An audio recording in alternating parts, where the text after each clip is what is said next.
Hi students.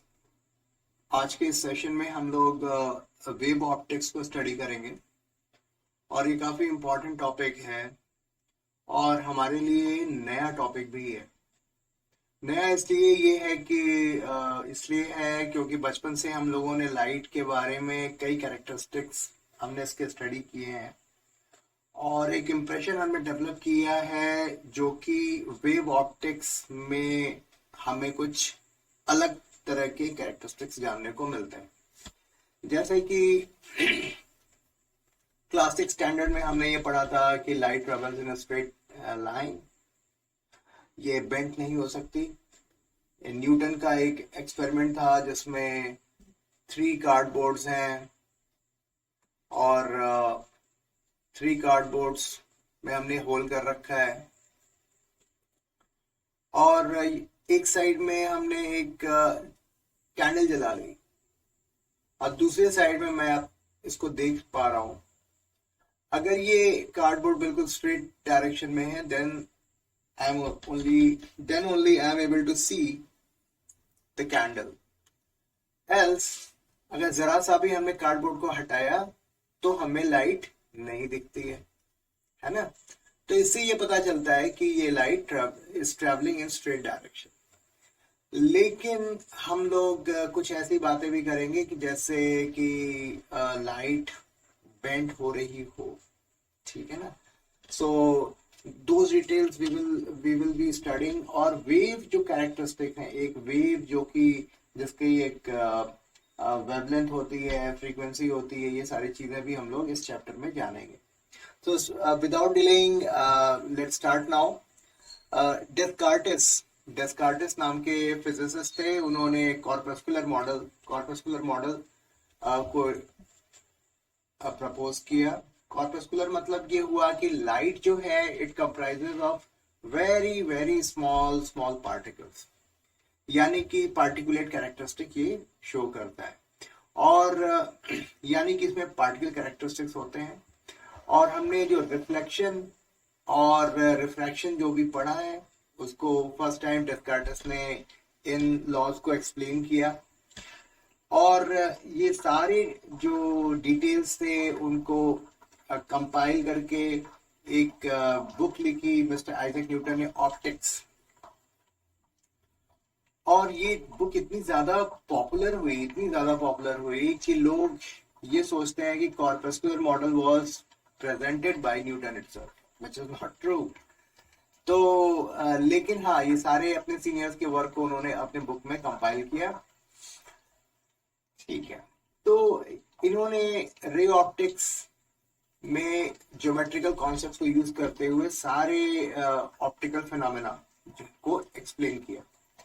इन 1678 एक Dutch physicist थे, Christian Huygens, उन्होंने wave theory of light propose किया। उनका ये कहना था कि ये स्मॉल पार्टिकल्स, पार्टिकुलेट कैरेक्टरिस्टिक्स इसमें नहीं होते, बल्कि लाइट एक वेव है और उसी के बारे में हम लोगों को इस चैप्टर में स्टडी करना है। यानी कि जो भी रिफ्लेक्शन, रिफ्रैक्शन है ना, और इमेज फॉर्मेशन, ये सारी बातों को हम लोग इस चैप्टर में पढ़ेंगे। लेकिन जो कॉन्सेप्ट हम यूज करेंगे वो वेव कैरेक्टरिस्टिक का कॉन्सेप्ट हम लोग यहाँ पर यूज करेंगे। कॉर्पस्कुलर मॉडल और वेव मॉडल में एक छोटा सा फर्क ये था जिसको उन्होंने मिस्टर हाइजन ने सही तरीके से एक्सप्लेन किया और कॉर्पस्कुलर मॉडल में वो डिटेल्स करेक्ट नहीं थे। वो मैं आपको एक्सप्लेन कर देता हूँ। कॉर्पस्कुलर मॉडल ये कहता है कि मान लिया एक लाइट है, एक मीडियम N1 से N2 में इंटर कर रही है और इंटरफेस पे आने के बाद जब ये सेकेंड मीडियम में इंटर करती है and if it bends towards the normal, ठीक है, अगर ये I है और ये R है, तो if it bends towards normal, what does it mean? I will be greater then R, है ना। इस सिचुएशन में the speed of light in the second medium will be greater than the first medium. ऐसा corpuscular model ने hypothesised किया। लेकिन इसी के एग्जैक्टली अपोजिट मिस्टर हाइजन ने एक्सप्लेन किया कि अगर ये लाइट N1 मीडियम से N2 मीडियम में अगर एंटर करती है and if the light bends towards normal, in that case V1 will reduce, V2 will be less than V1।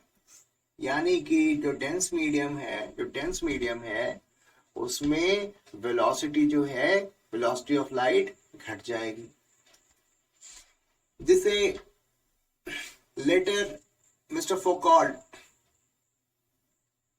carried his experiment in 1850 और उन्होंने शो करके दिखाया कि yes, what Mr. Huygens has said, it is right। जैसा कि आपको पता ही है कि मिस्टर आइजैक न्यूटन अपने समय के बहुत ही बड़े साइंटिस्ट थे और उनकी जो थियरी थी which was based on corpuscular model, इसी को ये वाइड स्प्रेड एक्सेप्टेंस मिली और मिस्टर हाइजन की जो वेव थियरी है उस पर ज्यादा लोगों ने ध्यान नहीं दिया। साइंटिस्ट का ये भी कहना था कि अगर लाइट वेव है तो ये वैक्यूम में कैसे ट्रेवल कर रही है, because according to them if wave requires a medium to propagate from one point to the other point. ठीक है ना, यानी कि उनका ये कहना है कि ए wave requires a medium to propagate from one point to other point, ऐसा उनका कहना था। ठीक है, तो इस चीज पर मिस्टर हाइजन थोड़े से साइलेंट हो गए, इस बात को उन्होंने ठीक से एक्सप्लेन नहीं कर पाए। ठीक, और समय बीतता रहा और 1801 में थॉमस यंग ने एक डबल स्लिट एक्सपेरिमेंट डेमोन्स्ट्रेट किया। डबल स्लिट एक्सपेरिमेंट में उन्होंने शो किया कि अगर हम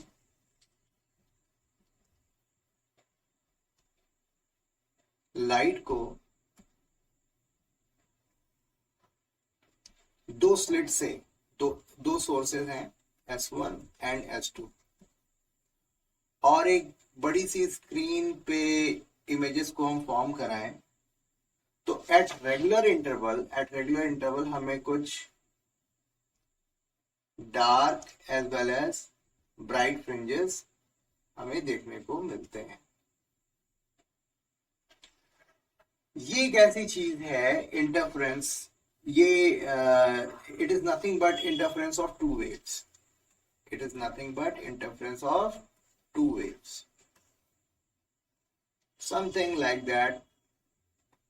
और यहाँ पर ऐसे इस तरीके से ये वेव्स आपस में इंटरफेयर कर रही हैं और due to interference of these two waves हमें स्क्रीन पर कुछ जगह पर ब्राइट फ्रिंजेस मिल रहे हैं और कुछ जगह पर डार्क फ्रिंजेस मिल रहे हैं। I will explain each and everything, don't worry. तो ये these are just rough diagram, तो लेकिन आपको मैं नोट्स भी दूंगा और उसके बाद each and every concept I will explain. ये एक वन स्टॉप प्लेस है, आप यहाँ पर आए हो तो each and everything I will be explaining you, nothing to worry now.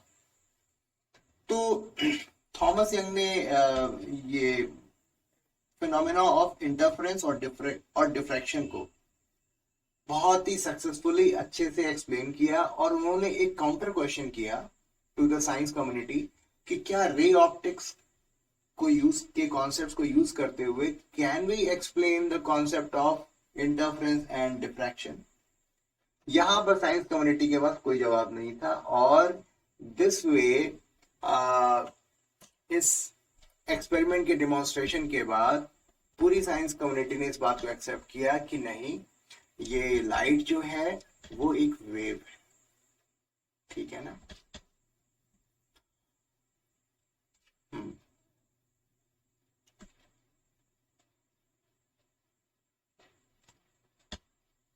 ठीक। After the interference experiment of 18 of Young in 1801, अगले 40-50 सालों तक ढेर सारे एक्सपेरिमेंट्स क्या है ये परफॉर्म किए गए और इंटरफेरेंस एंड डिफ्रैक्शन को बहुत अच्छे से अंडरस्टैंड किया गया bye using the wave concept of light. और ये थियरी जो लाइट की जो वेव थियरी है बिल्कुल अच्छे से स्टैब्लिश हुई। अभी भी एक डिफिकल्टी थी कि मीडियम में प्रोपेगेशन इसका कैसे हो रहा है, क्योंकि वैक्यूम में कैसे ट्रेवल कर रही है। इस बात को, इस डायलेमा को, इस कंफ्यूजन को मिस्टर मैक्सवेल ने दूर किया और उन्होंने बताया कि जो लाइट है ये एक इलेक्ट्रोमैग्नेटिक वेव है। और उन्होंने कुछ 4 इक्वेशंस बनाए which describes the law of electricity and magnetism। और उन मैक्सवेल के इक्वेशंस जो हैं उन्होंने he derived what is known as wave equation from which he predicted the existence of electromagnetic waves। तो उन्होंने theoretical concept दिया कि there must be a electromagnetic wave और वेव इक्वेशन से उन्होंने फाइंड आउट किया कि ये जो इलेक्ट्रोमैग्नेटिक वेव्स हैं इनकी जो स्पीड है वो अप्रोक्सीमेटली 3 × 10⁸ मीटर पर सेकेंड है, जो कि लाइट की स्पीड होती है। और उन्होंने इस बात को प्रोनाउंस किया कि light must be an electromagnetic wave, light भी जो है इलेक्ट्रोमैग्नेटिक वेव ही होगी, which does not require a medium to propagate। Light waves are associated with changing electric and magnetic field, यानी कि ये इलेक्ट्रिक फील्ड और मैग्नेटिक फील्ड के change होने से ये वेव्स प्रोड्यूस होती हैं। Changing electric field produces a time and space varying magnetic field और changing magnetic field produces a time and space varying electric field, यानी एक दूसरे को प्रोड्यूस करते जाते हैं।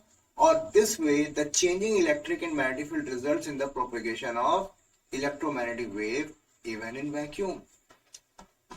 बात समझ में आ रही है?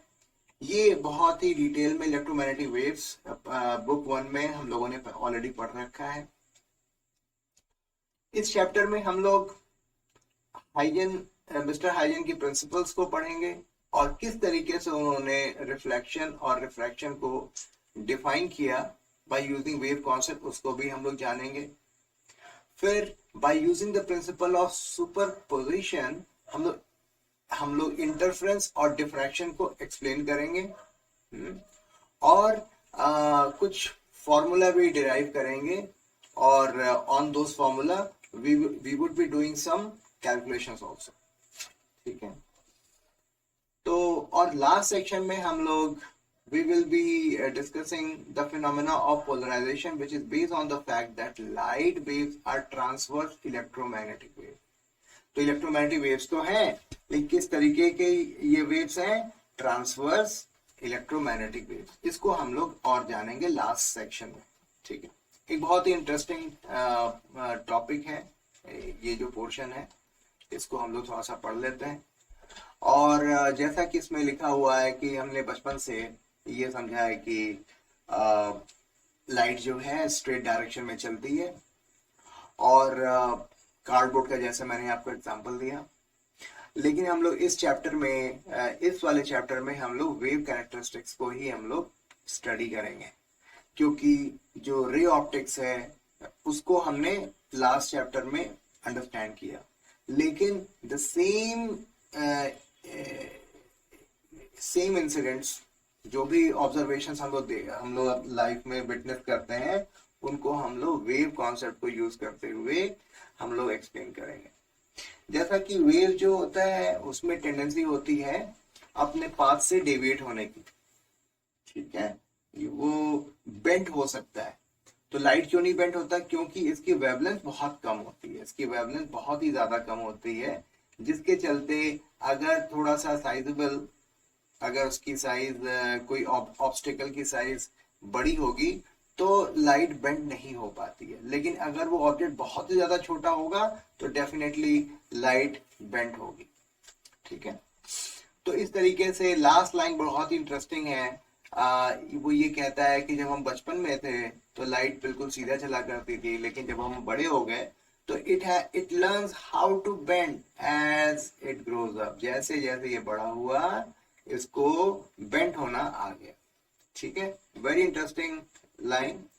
तो अभी हम लोग moving on Huygens principle. Huygens principle में जो वेव फ्रंट्स क्या होते हैं उसको हम लोग जानेंगे, और उसे मैं ये किस different type of wave fronts we can form.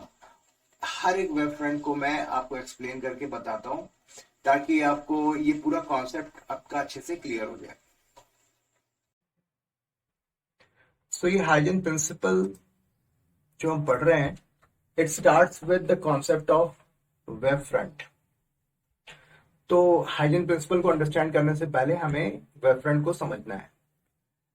जैसे कि एक काम बिल्कुल शांत पूल ऑफ वाटर है, एक शांत तालाब है, उसमें अगर हमने ऊपर से एक पत्थर स्टोन ड्रॉप किया तो हम ये देखते हैं कि उसमें तालाब में कुछ इस ढंग से रिपल्स क्रिएट होते हैं, यानी कि कुछ ये सर्कुलर शेप में ये रिपल्स आगे की ओर बढ़ते चले जाते हैं।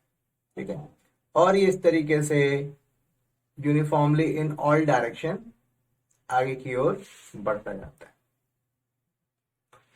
तो यहीं से हम लोग वेव फ्रंट को हम लोग अंडरस्टैंड करेंगे।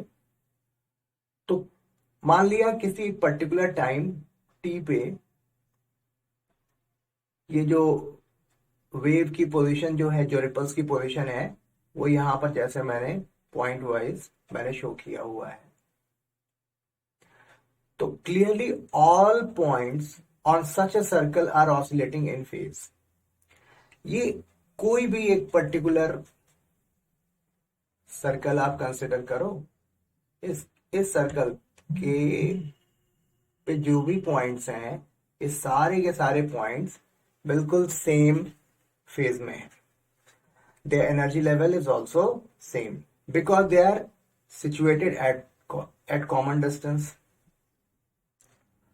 Such a locus of points which oscillate in phase, ये जो जितने भी सारे पॉइंट्स हैं उनका जो लोकस है उन्हें हम कलेक्टिवली वेव फ्रंट कहते हैं। अब ये वेव फ्रंट तो कॉन्स्टेंटली आगे की ओर बढ़ रहा है, तो ये जो भी पॉइंट्स हैं वेव फ्रंट के, जितने भी पॉइंट्स हैं, सारे के सारे पॉइंट्स जो हैं ये एक सेकेंडरी वेव फ्रंट को प्रोड्यूस करते हैं और इस तरीके से वो आगे की ओर बढ़ते हैं। Thus a wave front is defined as a source of constant phase. ये इसकी डेफिनेशन आपने याद रखना है। The speed with which the wave front moves outwards, जिस स्पीड के साथ ये जो रिपल्स हैं आगे की ओर बढ़ रहे हैं, उसे हम स्पीड ऑफ वेव कहेंगे। The energy of wave travels in a direction perpendicular to the wave front. तो जो डायरेक्शन है वेव फ्रंट की, उसके परपेंडिकुलर डायरेक्शन में एनर्जी प्रोपेगेट हो रही है। ठीक है ना, इस तरीके से एनर्जी प्रोपेगेट हो रही है। तो अच्छा, ये तो वाटर की बात हुई। मान लिया स्पेस में कोई एक पॉइंट है जहां से कोई एक इमिटिंग वेव, एक सोर्स इमिटिंग वेव प्रोड्यूस हो रही है, यानी कि वो सोर्स जो है वेव एमिट कर रहा है और that source is emitting wave in all directions. तो अगर ऑल डायरेक्शंस हैं, यानी कि X axis, Y axis and Z axis, तो हमें एट पॉइंट टी जो पॉइंट्स की जो पोजीशंस मिलेंगी, वेव की जो सारे पॉइंट्स की जो पोजीशन मिलेंगी, वो एक स्फेरिकल शेप में मिलेंगी। ठीक है, तो एक स्फेरिकल शेप में हमें कुछ इस ढंग का वेव फ्रंट हमें मिलेंगे। ठीक, और ये इस वेव फ्रंट के हर एक पॉइंट जो है, जो भी पॉइंट्स हम कंसिडर कर रहे हैं, सारे के सारे ये सोर्स से इक्यू डिस्टेंट पर है। अगर इसकी वेलोसिटी v है और टाउ टाइम स्पेंड हुआ है तो ये डिस्टेंस v इंटू टाउ हो जाएगी। ठीक, मान लिया ये जो सोर्स किसी एक पॉइंट पर है और वहां से काफी ज्यादा बड़े डिस्टेंस पर हमें वेव को कंसिडर करना है, तो ये जो आर की जो वैल्यू होगी v इंटू टाउ जो होगी वो सिग्निफिकेंटली हाई होगी, यानी बहुत बड़ा स्फेरिकल शेप होगा। उस स्फेरिकल शेप के किसी एक पर्टिकुलर पॉइंट को अगर हम कंसिडर करें तो ये स्फेरिकल होगा, इसको हम सेंस नहीं कर पाएंगे, बल्कि हम इसे एक प्लेन वेव की तरह कंसिडर करेंगे, जैसा कि यहां पर दिया हुआ है।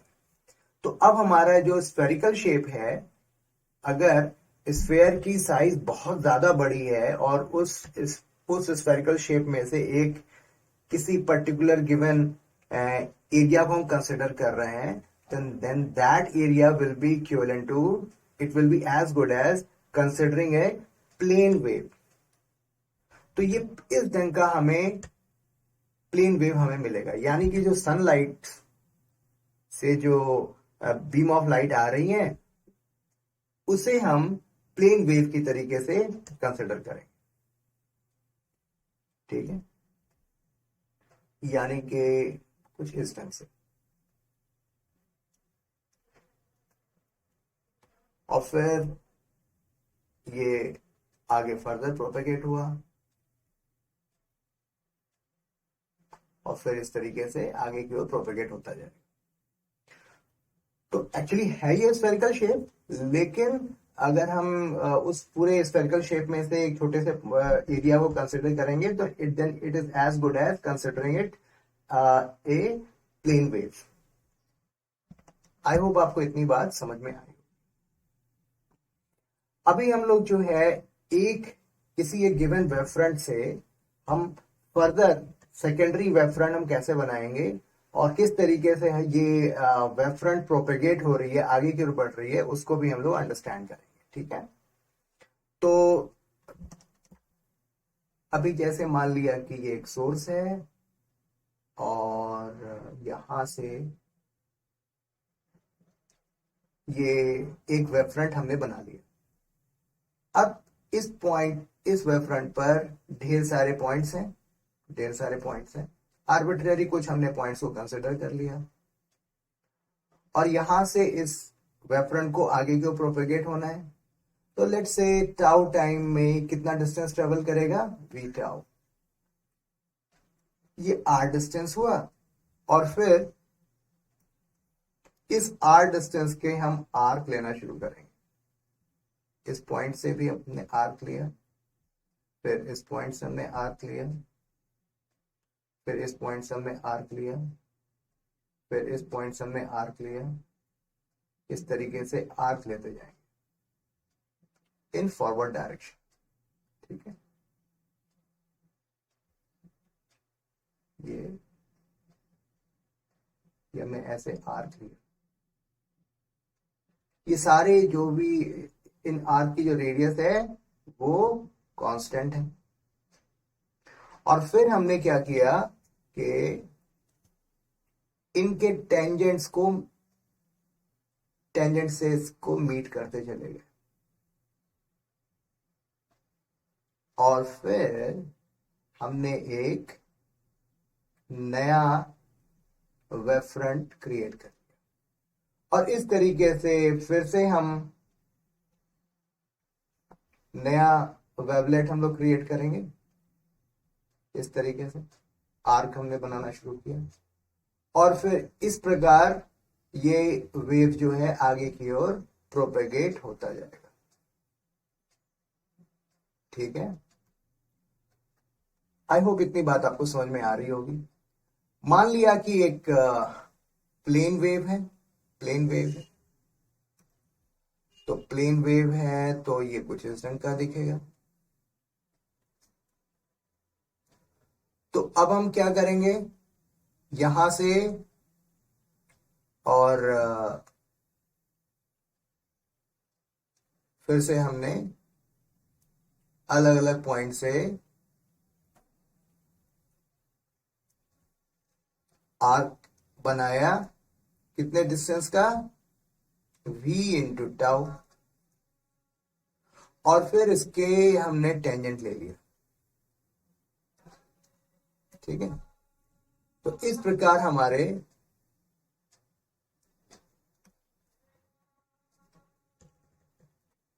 प्लेन वेव फ्रंट्स बनते चले जाएंगे और ये हमारा वेव फ्रंट आगे की ओर प्रोपेगेट होगा। ठीक है ना, तो यानी कि हम इसे इस तरीके से दिखाएंगे।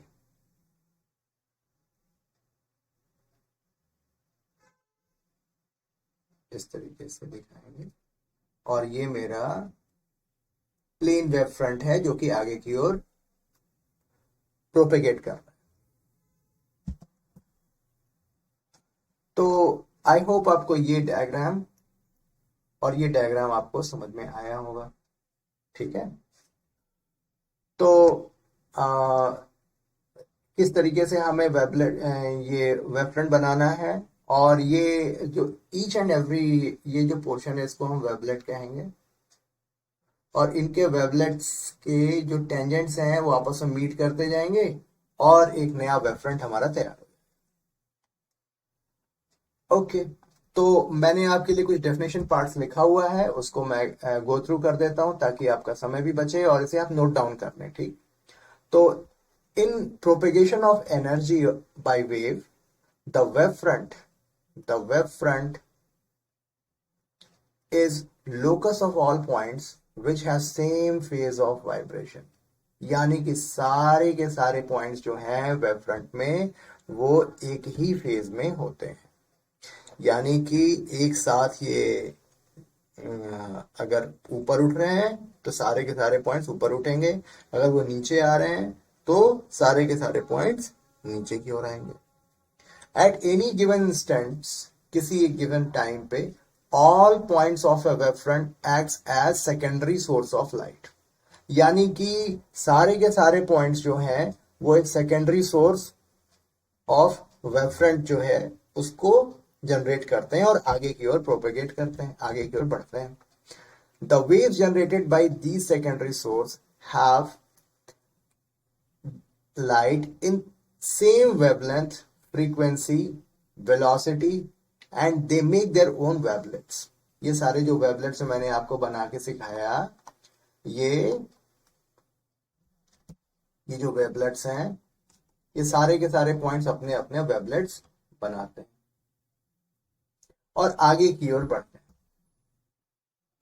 A common tangent envelope over all the wavelets give the secondary wave front।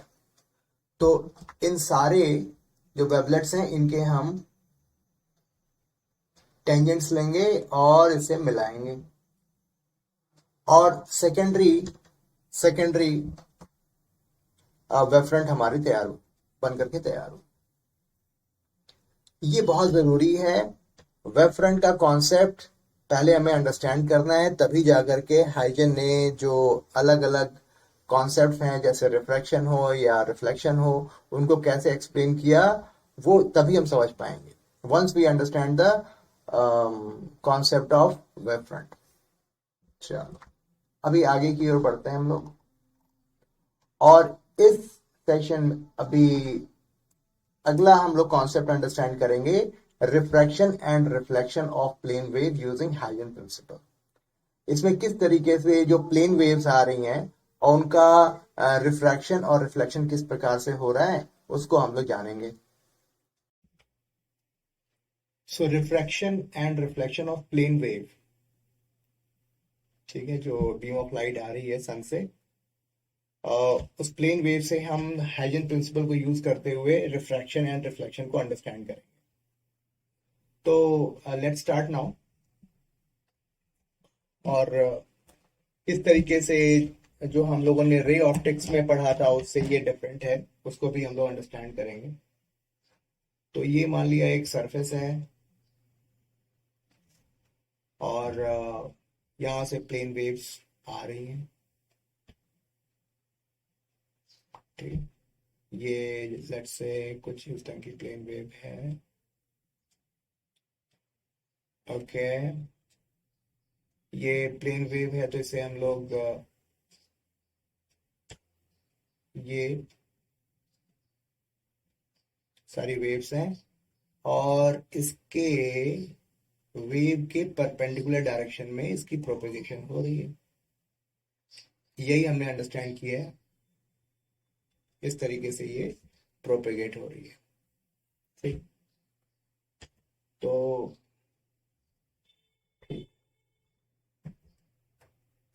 अब ये सरफेस पर इंसिडेंट हो रही है और अभी इसने सरफेस पे फर्स्ट टाइम यहाँ पर इसने एंगल बनाया आई का, यानी कि जो इंसिडेंट हुआ इसने सरफेस के साथ आई एंगल बनाया। ठीक है, और यानी कि थोड़ा सा मैं इसको, ये वाला जो पॉइंट है उसने फर्स्ट इंटरेक्शन किया और ये वाला पॉइंट जो है अभी भी ये मीडियम 1 में है, ये मीडियम N1 है और ये मीडियम N2 है। तो फिर लेट्स से इसका नेमिंग कर देते हैं बी एंड सी। और ये एंगल्स जो है 90 डिग्री है, क्योंकि जो प्रोपेगेशन है और प्लेन वेव के बीच में जो एंगल है वो 90 डिग्री का है। तो ये तो एंगल हो गया 90 डिग्री, और ये एंगल, तो फिर अगर मैं सरफेस की बात करूं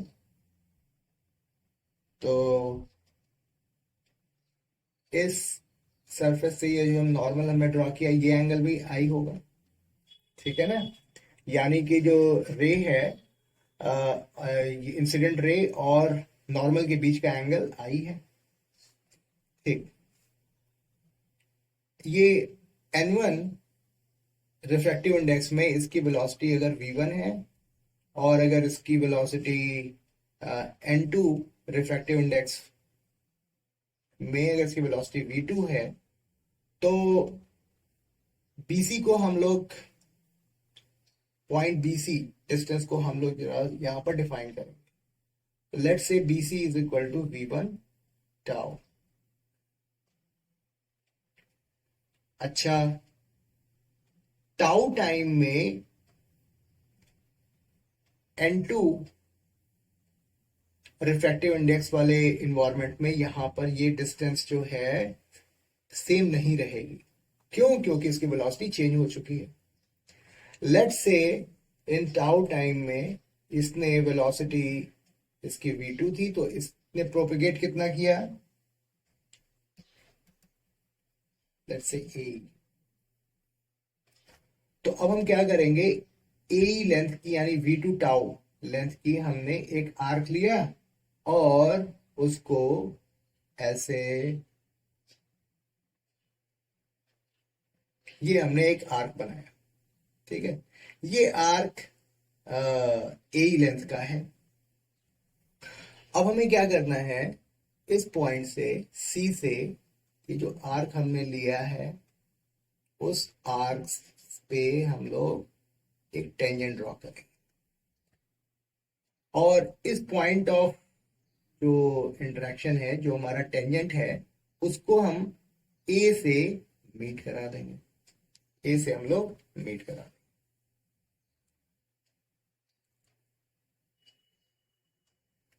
ठीक है, यानी कि ये थोड़ा सा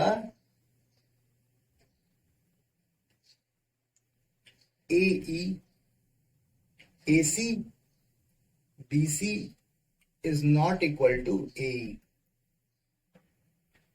यानी जितने टाइम में पॉइंट बी से सी तक लाइट का एक जो कंपोनेंट है वो पहुंचा, उतने टाइम में ये ए ई डिस्टेंस इसने ट्रेवल किया। And it is clear that B C is not equal to A. थोड़ा सा और इस बात को डिफाइन करें, if v2 is less than v1, then AE will be less than BC. ठीक है। और अब ये देखिए सी और ई जो है वो अब हमें पॉइंट्स में मिल चुके हैं। अब इसी डायरेक्शन में इस तरीके से ये वेव अब आगे की ओर प्रोपेगेट होती चली जाएगी।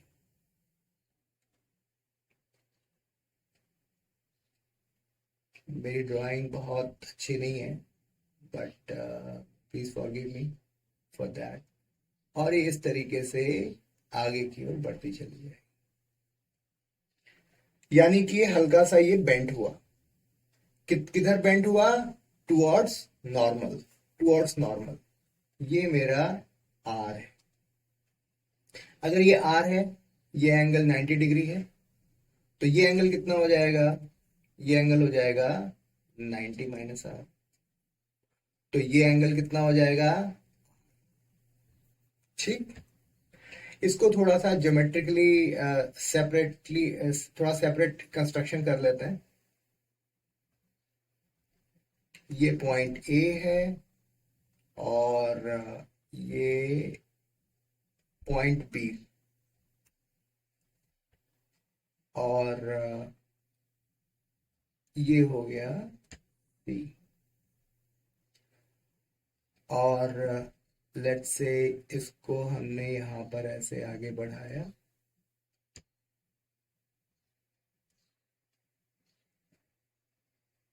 स्ट्रेट लाइन है, और ये डिस्टेंस ए ई है, और ये डिस्टेंस हो गई हमारी आर। ये एंगल है 90 डिग्री, ये एंगल है 90 डिग्री, और ये एंगल आई है, एंगल आई है। तो considering triangle A B C, sine I की वैल्यू क्या होगी? साइन आई यानी perpendicular distance divided by hypotenuse, यानी बीसी अपॉन AC। BC को हम लोग क्या लिख सकते हैं? V1 tau upon AC। Equation number 1। अभी साइन R के बारे में बात करते हैं। साइन R यहां पर हो जाएगा AE अपॉन AC, यानी V2 टाउ अपॉन AC। ये इक्वेशन नंबर 2 हुआ। ठीक, इतनी बात हम लोगों ने समझ लिया। अब ये इक्वेशन 1 एंड इक्वेशन 2 को हम लोग डिवाइड कर, तो थोड़ा सा इसे sine I upon sine R is equal to V1 upon V2, ये हमारा इक्वेशन नंबर 3 हुआ। Okay, let's define refractive index N1 and N2। N1 को हम बाय डेफिनेशन क्या कह सकते हैं कि speed of light in vacuum and with respect to the speed of light in that given environment, let's say air, तो C upon V1, ये हमारा N1 हो जाएगा। सिमिलरली N2 को कैसे डिफाइन करेंगे? C upon V2। Refractive index को हम लोग इसी तरीके से डिफाइन करते हैं कि स्पीड ऑफ लाइट जो है वैक्यूम के रिस्पेक्ट में कितना चेंज हुआ। ठीक है, अगर वो V1 है तो N1 की वैल्यू C अपॉन V1 हो जाएगी। ठीक, तो अभी sine I upon sine R, और V1 की जगह पर क्या लिखेंगे? C अपॉन N1, और C अपॉन N2, यानी N2 अपॉन N1, यानी N1 sine I is equal to N2 sine R।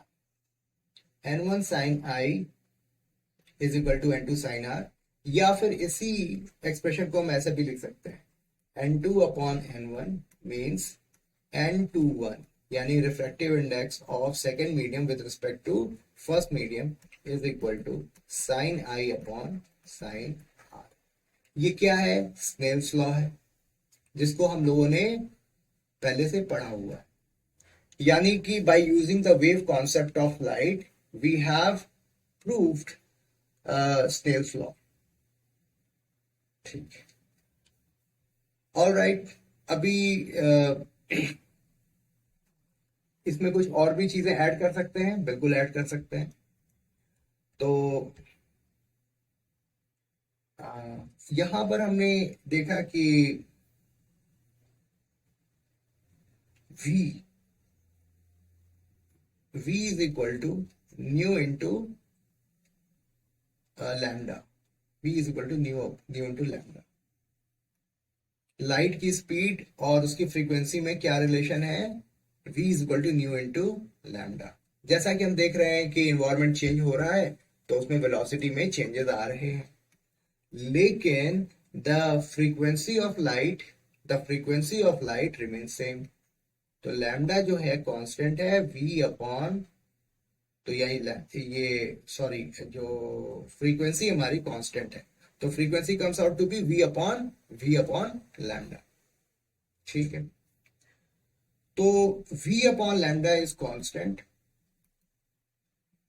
v upon lambda is constant.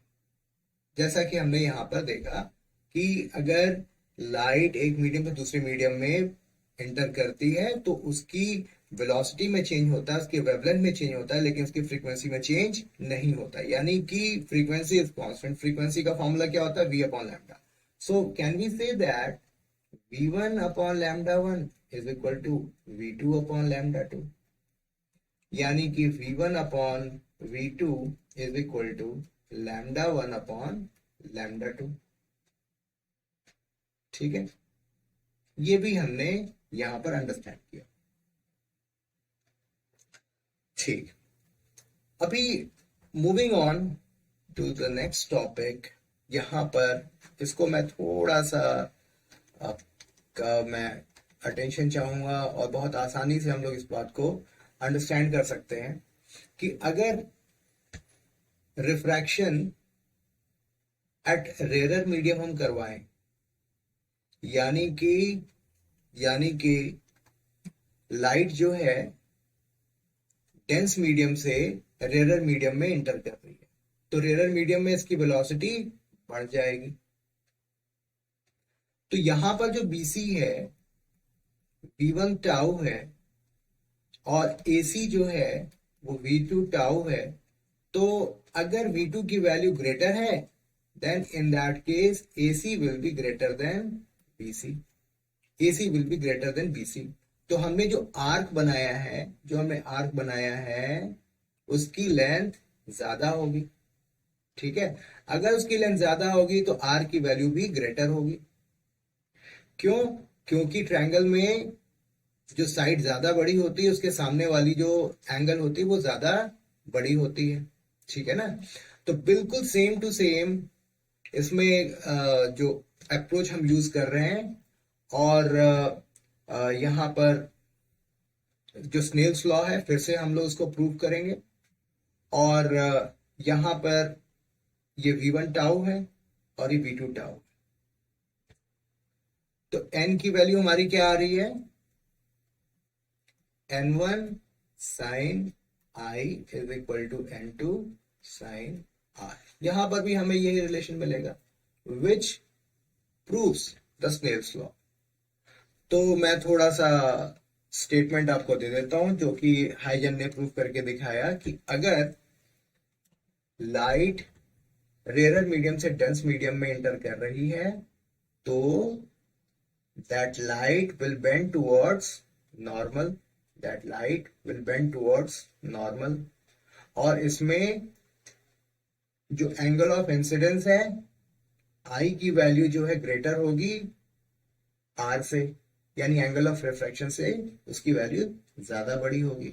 और हमारा जो है जो स्नेल्स लॉ है वो बिल्कुल उसी तरीके से हम यहाँ पर प्रूफ करेंगे, n1 sin i equal to n2 sin r। Similarly अगर ये रिफ्रैक्शन हमारा रेयर मीडियम में हो रहा है, तो यहाँ पर क्या होगा कि लाइट जो है it will bend away from normal, और इस केस में आर की वैल्यू आई से ग्रेटर होगी, और स्पीड जो है रेयर मीडियम में, स्पीड ऑफ लाइट जो है इट विल इंक्रीज, तभी तो एंगल ज्यादा होगा। अच्छा, now moving on to reflection of plane wave by a plane surface. अब रिफ्लेक्शन को भी हम लोग अंडरस्टैंड करेंगे कि रिफ्लेक्शन कैसे हो रहा है, और ये बिल्कुल उसी तरीके का रिजल्ट दे रहा है जैसा कि हमने रे ऑप्टिक्स में पढ़ा था। तो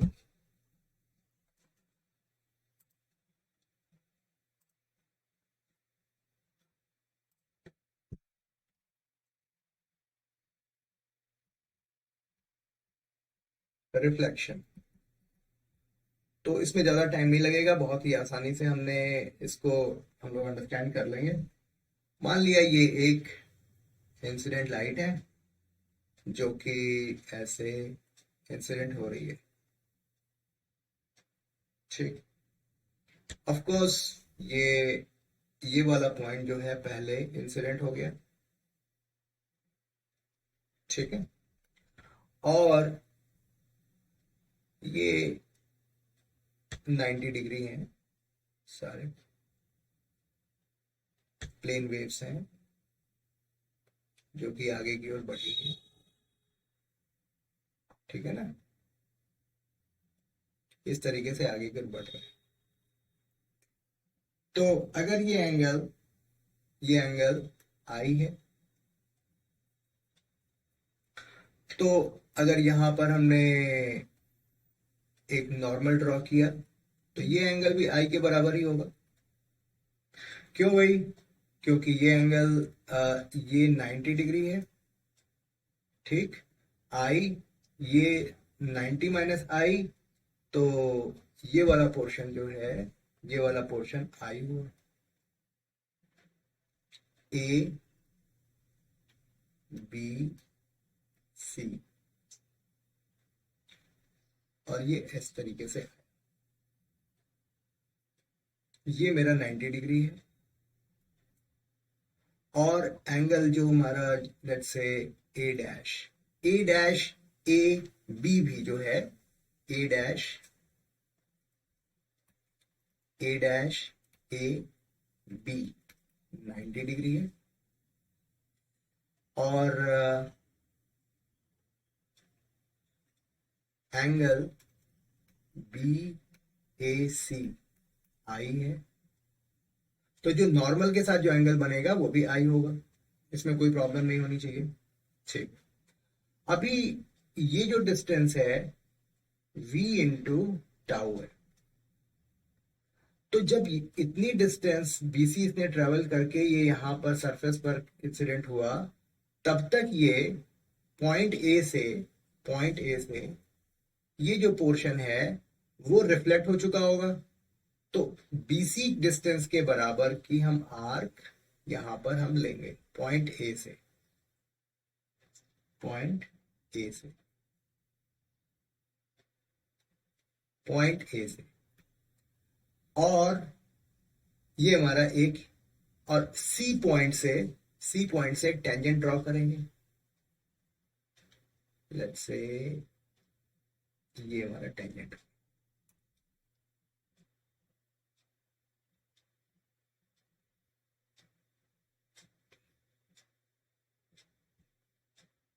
ठीक, ये मेरा टेंजेंट हो गया। तो अब इसको रेड कलर से कर देते हैं, ये पोर्शन हुआ, ठीक है, यानी कि जब ये पॉइंट सी पर आया, बी से सी पर आया, तो अब हम यहां पर पॉइंट ई पर पहुंच चुके हैं, और अब ये वेव आगे की ओर प्रोपेगेट होना शुरू हो जाएगा,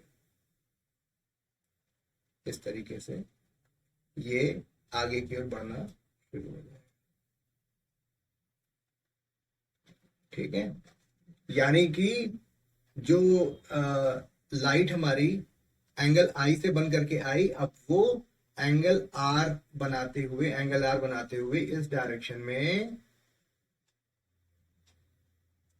ये रिफ्लेक्ट होकर के आगे बढ़ जाएंगे। इसे हम लोग जो है ज्योमेट्रिकली हम लोग सेपरेट डायग्राम बना लेते हैं।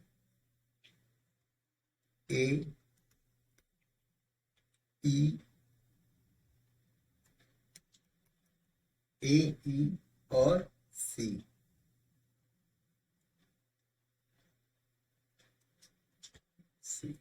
ए ई और सी, ठीक है। ए ई की वैल्यू जो है वो बी सी के बराबर है। और एक और ट्रायंगल हम बना लेते हैं ताकि हम इसे अच्छे से स्टडी कर सकें।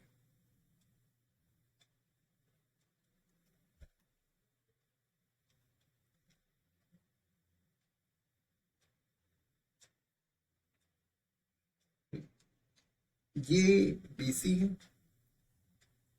तो A is equal to B C, ये हमारा 90 डिग्री है। और ये ए सी है। ए सी दोनों जगह कॉमन है,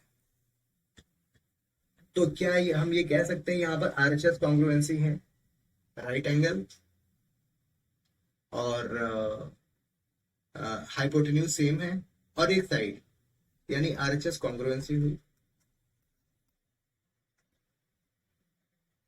By using CPCT, can we say that angle ECA जो कि R है और ECA जो कि R है और एंगल BAC जो कि I है, तो angle I is equal to angle R, क्योंकि ये दोनों ट्रायंगल कॉन्ग्रुएंट है ना। तो इस तरीके से हमने लॉ ऑफ रिफ्लेक्शन को भी प्रूव किया। सो दिस वे हाइजन ने रिफ्लेक्शन दोनों चीजों को अच्छे से एक्सप्लेन किया और बताया कि जो भी चीजें हम लोग बाय यूजिंग रे ऑप्टिक्स हमने जो अभी तक सीखा है उसको हम वेव कॉन्सेप्ट यूज करते हुए भी एक्सप्लेन कर सकते हैं। यहीं पर सिर्फ वो नहीं रुके, बल्कि उन्होंने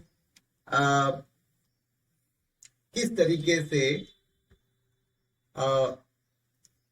वेव्स प्रोपेगेट करेंगे आफ्टर रिफ्लेक्शन और रिफ्रैक्शन, उसको भी उन्होंने एक्सप्लेन किया। अब जैसे एक प्रिज्म है, तो जब इसका प्लेन वेव का इंटरेक्शन प्रिज्म के साथ होता है, तो आप इसको थोड़ा सा अंडरस्टैंड करने की कोशिश करिए। ये प्लेन वेव है, फर्स्ट टाइम इसका इंटरेक्शन यहां पर पॉइंट ए से हुआ, इसके बाद ये ऐसे आएगा, है ना। कुछ पोर्शन इसके अंदर रह जाएंगे, कुछ पोर्शन बाहर रहेंगे।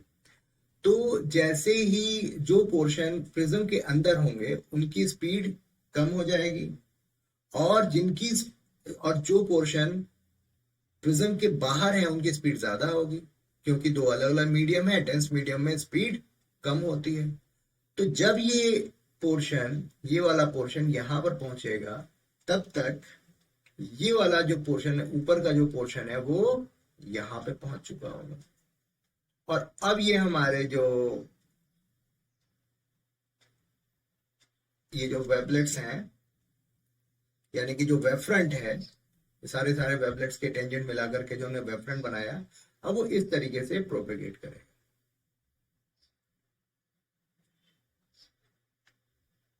यानी कि जो लाइट हमारी ऐसे आई, वो अब ऐसे चल रही है। ठीक है, आई होप इतनी बात आपको समझ में आई। इसी बात को थोड़ा सा और आगे बढ़ाते हैं।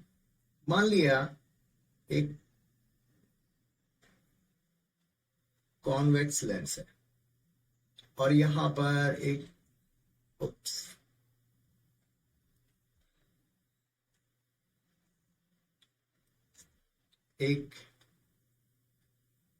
प्लेन वेव प्रोपेगेट हो रही है, तो ये इस तरीके से आ रही है, ठीक है, इस तरीके से आ रही है। और लेट्स से यहाँ पर फर्स्ट टाइम ये इसने यहाँ पर इंटरेक्ट किया इसके साथ, लेंस के साथ, तो मिडिल पोर्शन सबसे पहले लेंस के साथ इंटरेक्ट कर रहा है, यानी कि जो मिडिल पोर्शन है वो सबसे ज्यादा देर तक लेंस के अंदर रहेगा। तो जब तक ये मिडिल पोर्शन यहाँ पर आता है तब तक बाकी के जो पोर्शन वाले जो पॉइंट्स हैं वो आगे की ओर निकल जाएंगे, क्योंकि एयर में स्पीड लाइट की ज्यादा होती है। ये इधर आ गया, तो ये कुछ इस ढंग का शेप ले लेगा, ठीक है, और यानी कि ये डिस्टेंस थोड़ी सी ज्यादा होगी। तो अब ये इस तरीके से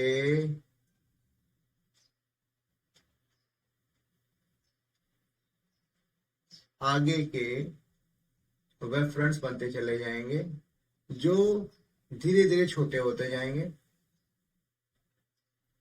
यानी कि लाइट जो हो रही कन्वर्ज हो रही है।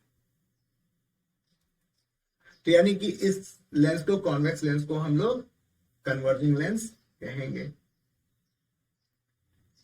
सिमिलरली हम लोग कॉनकेव मिरर में भी हम लोग यही काम कर सकते हैं। ये कॉनकेव मिरर है,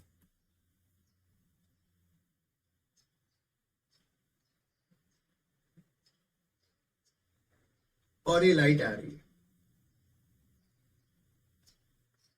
सो यहां पर जो वेव फ्रंट्स आ रहे हैं उनका ये वाले जो पोर्शन है, एक्सट्रीम एंड वाले जो पोर्शन है, वो मिरर के साथ पहले इंटरेक्ट करेंगे, और जब तक ये एक्सट्रीम पॉइंट्स यहाँ ये पोल तक नहीं पहुंचते, जब तक पहुंचते हैं तब तक ये एक्सट्रीम पॉइंट्स जो हैं, यानी मिड पोर्शन जब तक पोल तक पहुंचता है तब तक जो एक्सट्रीम पॉइंट्स हैं वो रिफ्लेक्ट होकर के आगे आ चुके होंगे, यानी कि कुछ इस ढंग का हमें दिखेगा।